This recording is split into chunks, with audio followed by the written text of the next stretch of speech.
Hi guys! So ayan, aalis nga pala ako guys, papunta nga pala ako doon sa cemetery sa Mahal sa Buhay yung ate ko kasi yung isa naman na pupuntahan namin is birthday. So puntahan muna natin yung mahal natin sa buhay. So ayan ang init, nakita nyo guys yung kalsada, sobrang init. Kaya ingat-ingat po tayo. Ayan, dadalawin muna namin yung aking sister. Ayan, papasok na kami sa Manila Memorial. Pupuntahan ko muna Ayan, yung aking pupuntahan sister. namin. Kaso walang puno dyan, nakita nyo. Kaya lumipat kami kaagad dun sa kabila. Kasi yung sa sister ko, walang kapuno-puno. So ayan, nakita nyo po yan. 4 years na po nga pala siya namatay. COVID po pala yan. So yung anak niya, pag-graduate na ngayon. Kaya pinuntahan ko muna siya para maging masaya naman. Kasi malayo, minsan lang talaga siya mapuntahan. Pero dapat yearly lang. Kaso napadaan ako doon sa kabila kay mother, kaya napunta na rin po ako sa sister ko. Yun nga lang, hindi ako makapagsindi ng kandila dyan guys kasi napakainit. Tapos one time kasi nagsindi ako dyan, nasunog yung ano niya, yung mga damo-damo niya guys. So ayun, hindi ko na rin talaga tinuloy yung pagsindi kasi nga inisip ko sobrang init. Baka kumalat yung apoy. Tapos napakainit, kaya sandali lang kami. Tapos lumipat na kami doon sa kabila kay mother kasi ay Diyos ko Lord, napakainit po talaga. Kaya ingat-ingat po tayo ngayon kasi sobrang init guys. Nakita nyo yan guys, ang init. Kung wala, buti na lang guys, may payong nga pala akong dala. Kasi kung walang payong guys, naku, sunog na sunog ka dyan kapag wala kang payong na dala. Kasi nga, napakainit talaga. Buti na lang lagi akong nakaredy na may umbrella sa ano ko guys, sa kotse. Ayan, yung sister ko. Dumaan lang kami sandali lang. Sobrang happy naman niya. Pero super init talaga kung nakikita nyo. Tapos tingnan nyo, ayan, lumipat na nga pala kami sa kabila. Andyan na kami. Ayan, nagsisindi na po yung kasama ko para po batiin siya ng happy birthday yung mother. So, ayan po, happy birthday mother. So, ayun, kailangan po kasi natin laging pupuntahan natin yung mahal natin sa buhay at aalalahanin natin na meron tayong mahal sa buhay. Huwag nating kakalimutan nga pala guys na may mga mahal tayo sa buhay na napunta na sa heaven. So, ayan, may dala nga pala ako chicherya. Kasi uupo muna kami dyan. Dyan sa place na yan, meron siyang puno. Kaso doon sa kabila, wala. Ayan, binigyan ko nga pala ng pagkain si Miming kasi nagugutom na nga pala siya. Ayun, kinain naman niya. So, ayan, tingnan nyo, pabalik na kami. Pupunta nga pala kami sa Santa Rosa, Laguna at mag-iikot-ikot muna kasi magpapalamig muna at kakain muna kami doon at nagugutom na nga pala ako. So, ayan, nakita nyo silang ang dinaanan namin. Tapos, papunta kami ng Santa Rosa, Laguna. Ayan, medyo malayo nga lang at mainit. Kaya kailangan na lang natin talagang umano.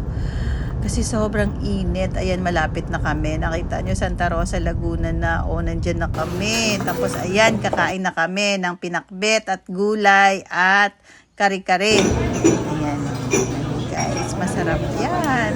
Tingnan nyo, masarap yan. Yung kare-kare na. Tapos, may halo-halo nga pala ako, guys. Super sarap nung halo-halo na yan. Tapos, ang dami niya talagang laman, guys. Sobrang dami. So, hindi ko na siya hinalo kasi nga gusto ko yung laman lang. So, pero naubos ko nga guys yan. Pangpawala ng init ng ulo. Tingnan nyo guys, pangpawala ng init ng ulo yan. Ang sarap talaga guys, promise. Ang sarap ng ano nila, dyan sa food, Filipino food. Ang sarap ng halo-halo nila guys. Sobra. Pag pumunta kayo guys, mag-order kayo ng halo-halo kasi ang sarap dyan ng halo-halo nila. Tapos ang dami talagang laman guys. Promise. So ayan, napunta naman kami sa Under Armour. Nag-check ako, tapos nakakuha nga pala ako guys. Nabudol nga pala ako, nakuha ko nga yan pala na pink na yan. 1.5 pala yung t-shirt na yan. Nabudol na naman ako ng Under Armour na yan. So ayan, yan lang guys nga pala yung nakita ko. So nakita ko kasi ang ganda niya. Tapos medyo hindi siya mainit sa katawan. Tapos ayan, pumunta naman kami sa Puma. Tumingin din kami kung may magugustuhan kami. Sino maingay? Si Panda? Ha? Ingay mo, Panda. Ha, Panda? Nagigalit sa yung neighbor mo. Maingay ka. See? Panda, Jack.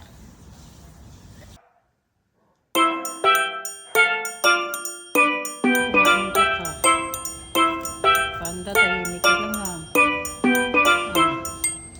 Jack. Kulit mo kasi. Sino makulit si Panda na? Makulit ka ng Panda. Dati hindi ka naman makulit. Ha? Makulit ka naman yung Panda.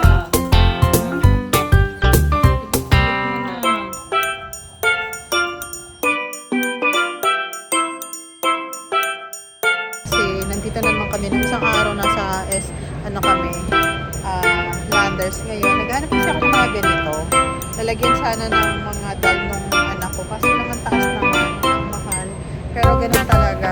Kami sa SNR. Para ang dami namin laging bibilhin.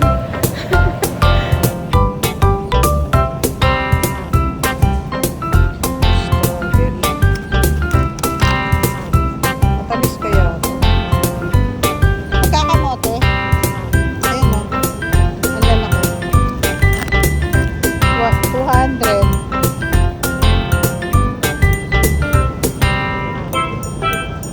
Tubig. Kukuha tayo ng alga na... Ay, ano yata yan yung isa lemon.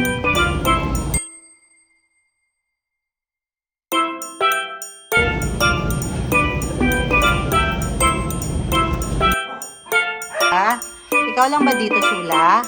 Sino kasama mo dito, Sula? Ikaw lang ba dito, Sula? Ha? Oh, kakain ka ba?